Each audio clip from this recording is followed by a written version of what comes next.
because once you have your elector's card, it is also very difficult for the IEBC official at that point to tell you, no, you cannot vote.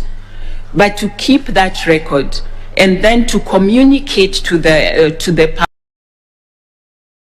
public after the elections that these are the numbers that we found, these are the steps we are taking, and we have now rectified, please come and verify. Okay, Florence would like this done before the election, because if it is after the election, it means that the people affected will not vote. Am I right? The people who are not in the system. Yes. Yes, but that is why the IEBC has to give information, and they have the mandate to publish the information that now you can inspect the register. You can come and verify your biodata and make sure that at least all the electors have done that. If they haven't, I think IEBC should also have some bulk SMSing system, because they have your other information where they can be able to send messages to people who have not verified their information. Okay, thank you, Florence. So, in order to make it simple for the electorate, what can you propose to simplify this process? I don't need to travel all the way from Kisumu to come and inspect the register at Kibera. So, what proposal can you give to simplify the process? Well, first and foremost, people should be able to verify their information at the polling station where they're registered. They should also, because the constituency offices of the IEBC, they have 290 constituency offices. So those should be points where people can go to physically. But they should also have, because they are required by law to publish the roll of voters online on a website. So that means that for those who can access online services, they should be able to check their documentation. They can also use what I believe other government agencies are using, where you can check your information. You can put in your ID and be able to see, am I a registered voter, and where am I registered? Okay, thank you, Florence. My next conversation is touching on the response you gave Mr. Solonka on transmission of results after the people have voted. One key challenge that IEBC must work on is to instill confidence on the electorate, especially after the electoral process. Supposing that in polling station X, the media reports that candidate Y got 10,000 votes. But the commission, in its final reporting, gives that same candidate, same polling station, got 5,000 votes. The electorate will be wondering which one is correct. Yes. So how will you deal with such a challenge? So having different results from the same polling station for the same candidate. So first of all, I think that from the word go, IEBC should have SOPs with the media and other stakeholders, observers, agents, where you're able to say that the person in charge of this polling station, when you're making the announcement, because you have a form where you're saying these are the results, that you actually give the same information to the media, because the media are not the ones who are responsible for counting the votes. But the way votes are counted in Kenya, it is in public, and people are able to see this is vote for who, and the numbers. So it is that person at the polling station who has the responsibility to ensure that information that is given to all these stakeholders within that polling station is the same. Now, if there's a problem in such a scenario, then obviously the IEBC national office needs to deal with that and have a correction of that information. So my assumption would be that the media probably did not get it right. If the media are right, then that would be a very tragic situation, because it means that this document, that is the only record of what the results are, is not correct. Okay, thank you, Florence. From your response, you are concluding that you feel maybe the media was not right. Why do you think the media was not right and not IEBC? So I'm not saying that not IEBC. I'm saying that you have all these other stakeholders at the polling station. So you have the political party agents, for example. Yeah. It would be useful for the national office to find out, because this is a case where you have to investigate internally what went wrong. So you have to find out. So is it only the media that is reflecting this result? What are the political party agents or the candidates' agents? What are their results? Because before you try to make a correction and address the public, you must establish your facts. If it is IEBC that is wrong, then IEBC must come out and own that and actually apologize to the citizens who voted in that polling station. Okay, thank you, Florence. So you agree with me that for you to get a solution to this problem, you must know the cause. Yes, so in your view, what do you think can be the cause of this kind of a variance? Yes. What do you think can be the cause? What could be the cause of such an occurrence? Yeah, of the variance. Of the variance. Figures, yeah, different figures, yeah. So the variance, so that's why I'm saying that the media, my assumption is that the media are present in a polling station when the results are being given out. Now, the media are allowed to tally their own, to make their own tallies.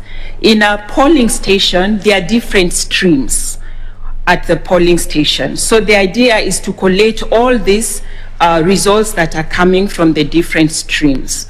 So if there is a problem, for me the evidence would be that do you have all the forms from each stream? What were the results from each stream? What is the addition? If the addition shows that IEBC is wrong, then it means that something could have happened in the course of either doing the additions themselves, or because the media were not allowed to observe properly during the counting. Okay, thank you, Florence, for that. You also touched on the role of the youth. Yes. So what innovations would you bring to IEBC to enhance engagement of the youth and improve on voter registration amongst the youth? So, so I think that the youth in Kenya are very versatile, and they are they engage very robustly with social media. They engage very robustly with alternative, let me just say social media and other alternatives. IEBC could engage in a very robust manner through their social media pages. They could also organize, discussions with the youth, with youth groups, because youth groups do exist. And they could use YouTube streams. They can do Zoom meetings or Meet meetings with different types of youth. And they could use universities, they could use schools, especially if you want to capture those who are required to register and to vote. You could actually target schools where students are turning 18, they are going out, they are registering as national citizens, and you also then need to provide them this information. They could also engage with the national registration of persons. So when you become 18, you register as a citizen, you're given an ID card, they could organize with that organization to include information, because usually when you register nowadays, you get a message from the bureau telling you your documentation is ready. So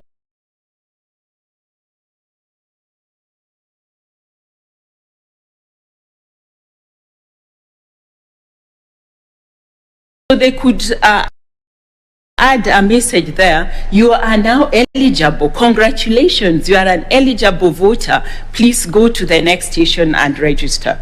So just engaging those spaces where the youth are and encouraging them and making them aware of their civic duty to register and to vote. Okay. Thank you, Florence. Yeah. Thank you, Chair. Thank you, Madam Mayor. I'll now request the Vice Chair to ask you a few questions. Thank you, Florence. Now you have held what I would call significant careers and leadership roles in your professional life. Regional, you've held positions at regional level and led the missions at regional level, national level. But coming down specifically to Kenya, what would you say in your professional life are some of the most significant achievements in this country? Things that you can say, this matters so much to me. That significant things that have happened in the country? Leadership positions. Yes. Those achievements that you really count as valuable to you in this country, especially those achievements that have to do with the development of this country. Okay, thank you very much, Mr. Achoki.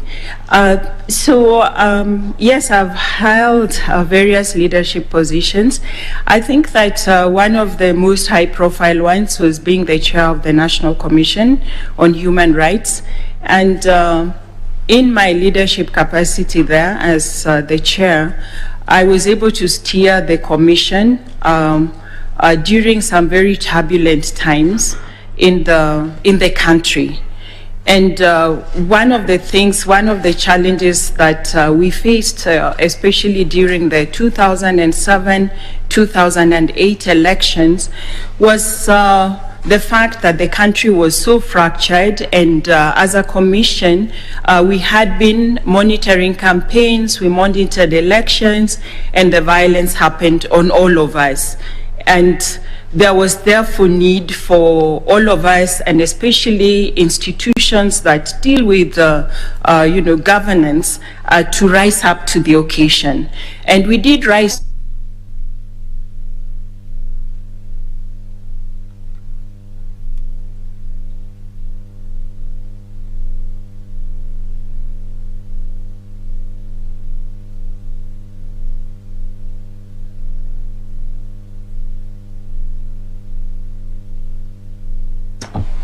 When you do a report like that, it is not for your internal consumption.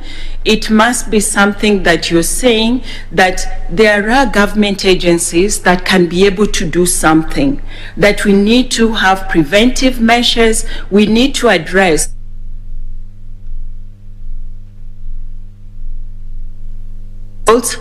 with my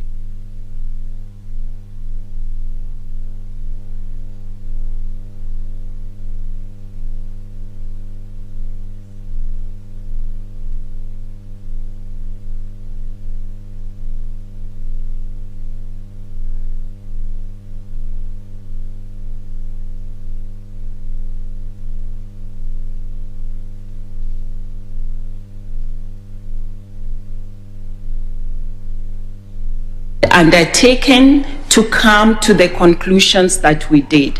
We also gave specific recommendations that we felt would be important.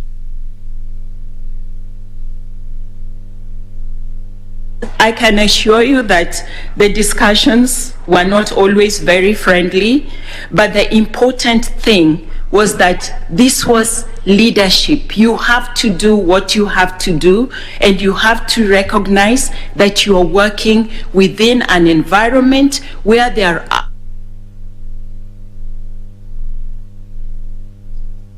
then also to reassure the citizens that we had interacted with that we are not just collecting information for the fun of it. We are actually going to pursue institutions that are responsible to ensure that, first of all, your current trauma, your current loss is addressed, but also that there'll be a future in Kenya where this will not happen.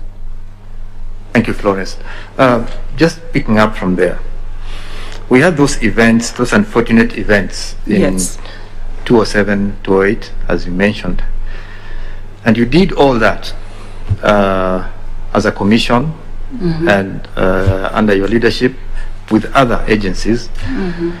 Did all that work. We had the Kriegler Commission, the Waki and Kriegler Commission, follow up on those issues.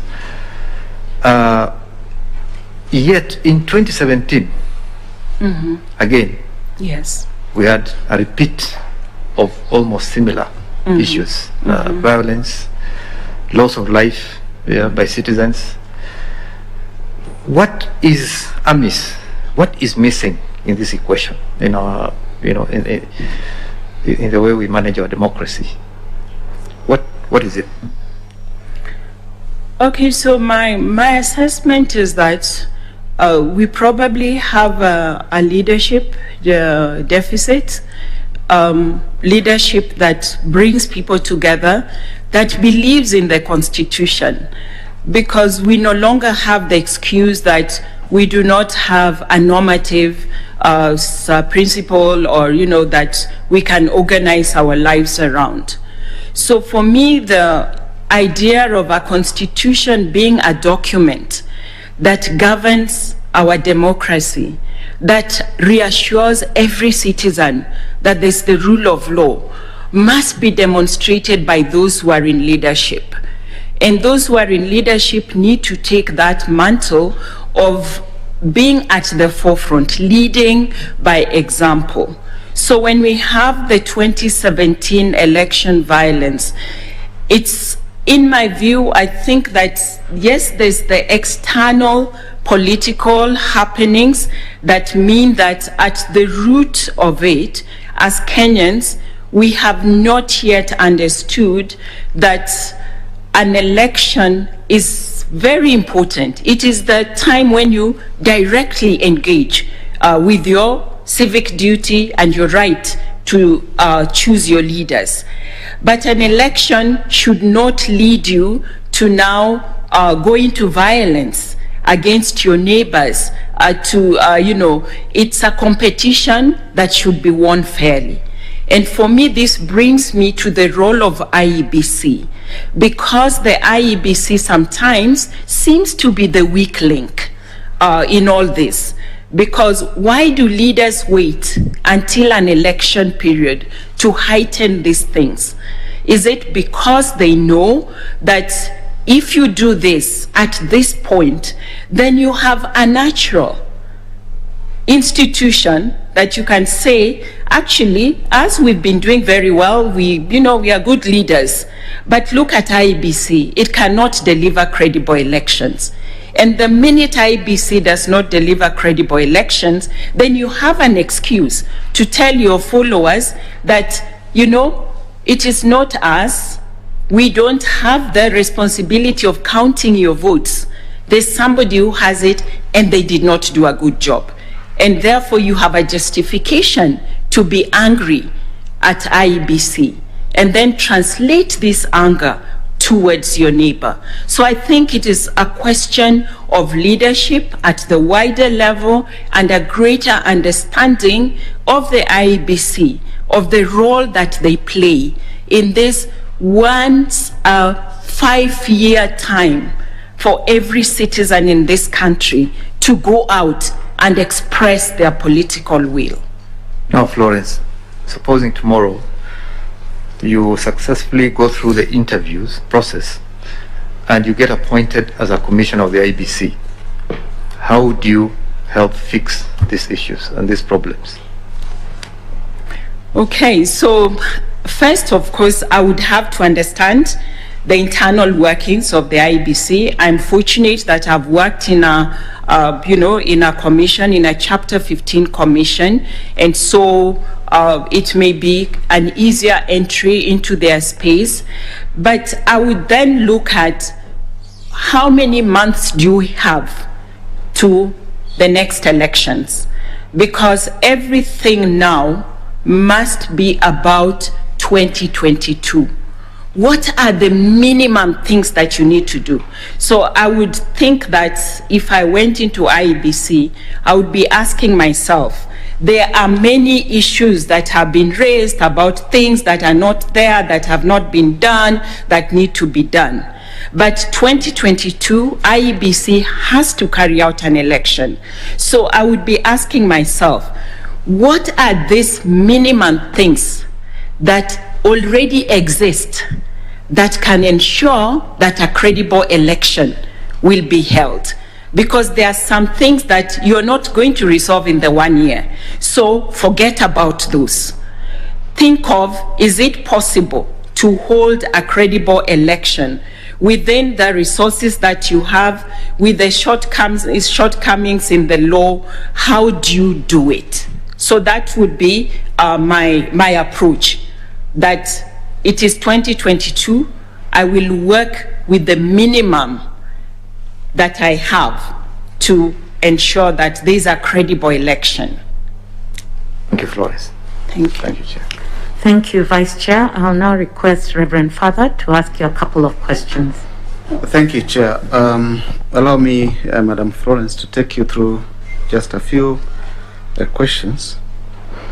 From your application and your biodata, you indicated that you are special envoy to the Global Alliance of National Human Rights Institution. Yes. You are also working with the University of Nairobi. Yes. Now, my question would be, how do you manage a potential conflict between the roles if appointed to be a commissioner? The potential for conflict. Okay, so right now I'm not the special envoy for national human rights institutions. The University of Nairobi is a public institution, and I would not take the two positions.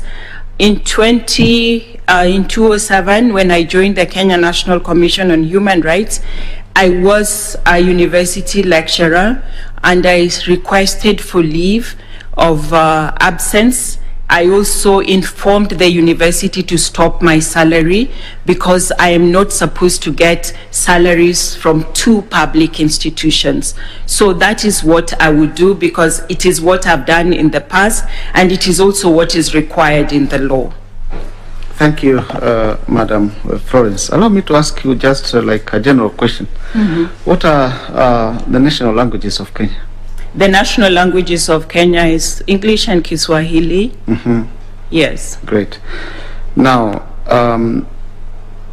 unafahamu Kiswahili? Ninafahamu, lakini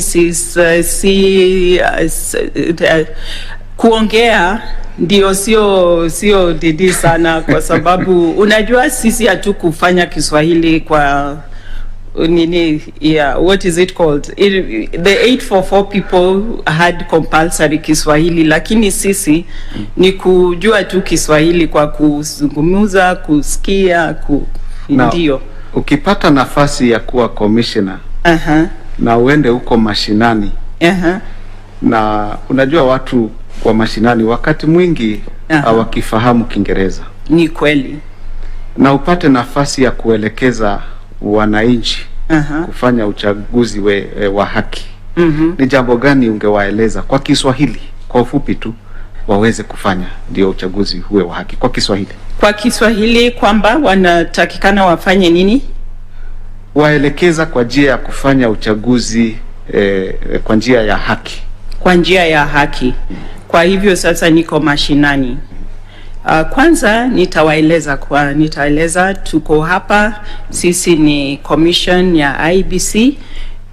Sisi ndio tuko na jukumu wa kuendekeza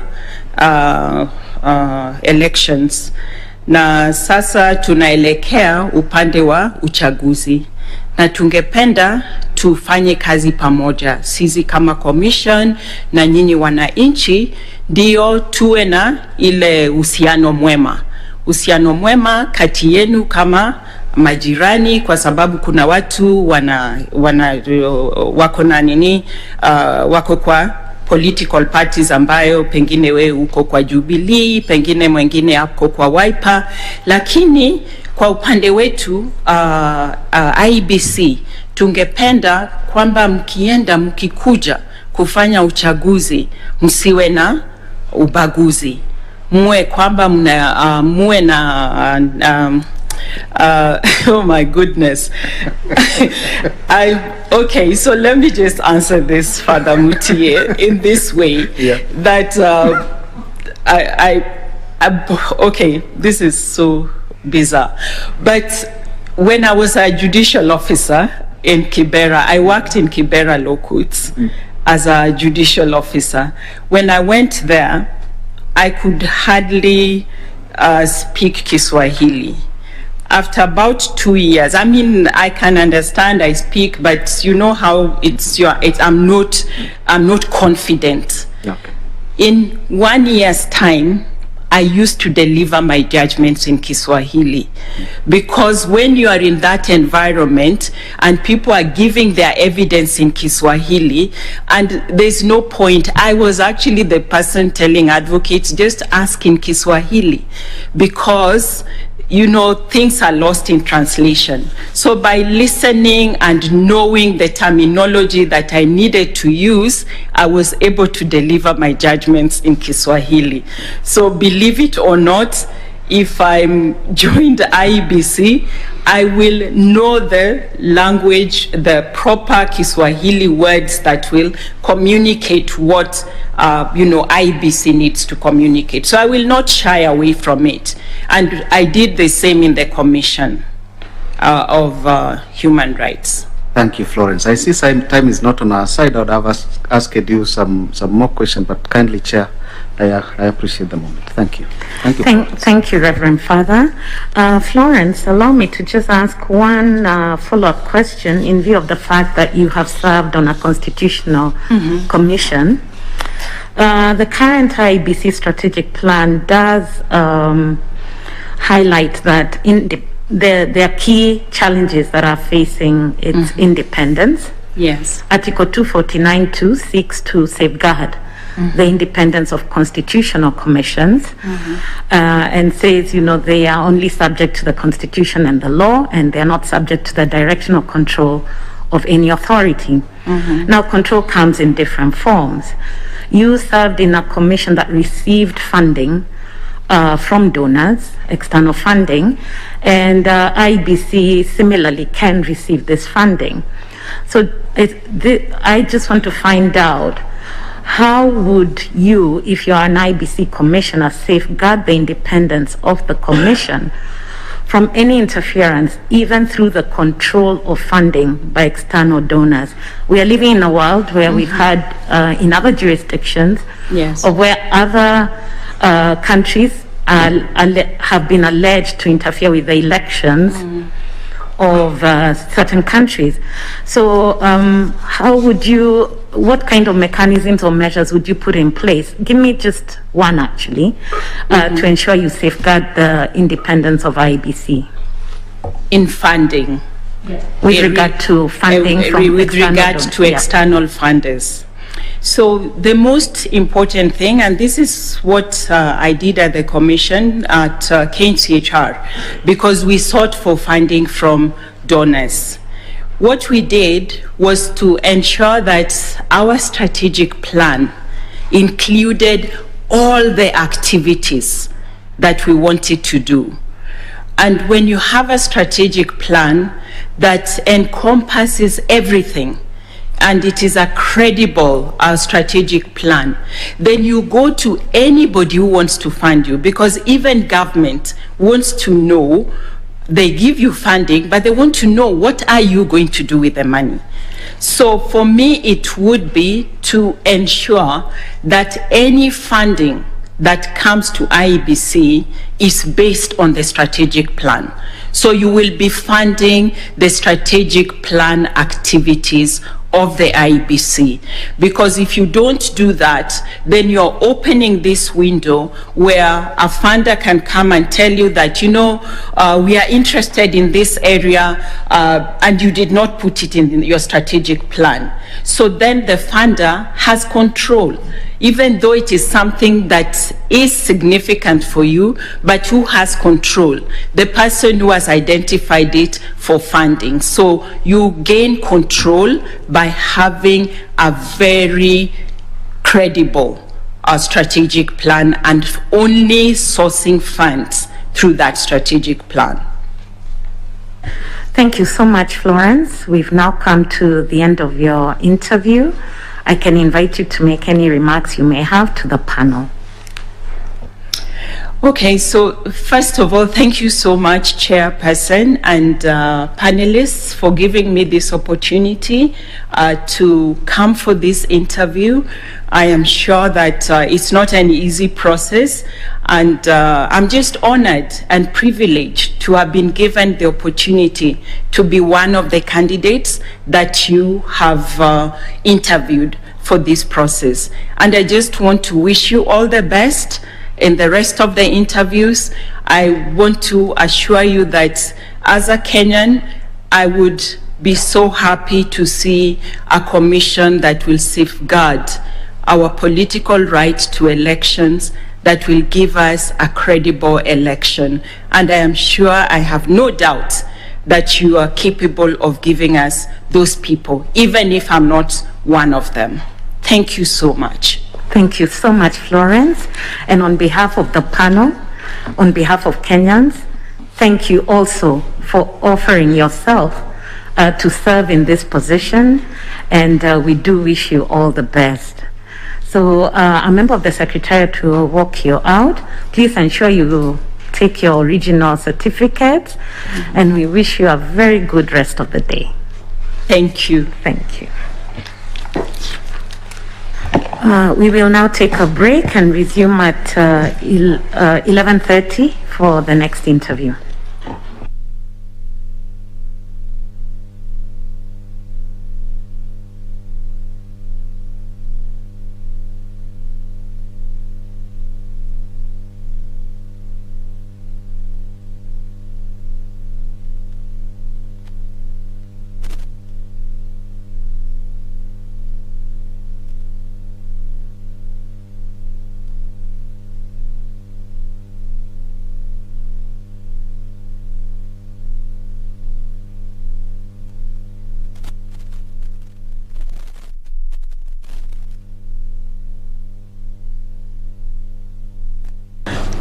Well, good morning to you. My name is Daniel Wahome, and this is News Check. It's a Monday when we are keeping up with the interviews for the Independent Electoral and Boundaries Commissioners. And remember that after the review of the IEBC Act, then there was the requirement that the commission has got to be properly constituted, and President Uhuru Kenyatta set this in motion when he appointed the selection panel that's chaired by Dr. Elizabeth Muli, with James Awori as the vice chair. And that panel also has Advocate Gideon Solonka, got Mrs. Elizabeth Mayo, the Reverend Joseph Gumbi, and Dr. Faradim Abdallah. And the candidate who has just left is Florence Simbiri Jaoko, who is a former chair of the Kenya National Commission on Human Rights and has also been a member of the steering committee of the Network of African National Human Rights Institutions. So at the moment, she has been an advocate of Kenya and worked as a judicial officer in Kenya for over 15 years, and she's worked in various government task forces. More interviews to be conducted today, because there are 3 interviews per day, each lasting 1.5 hours.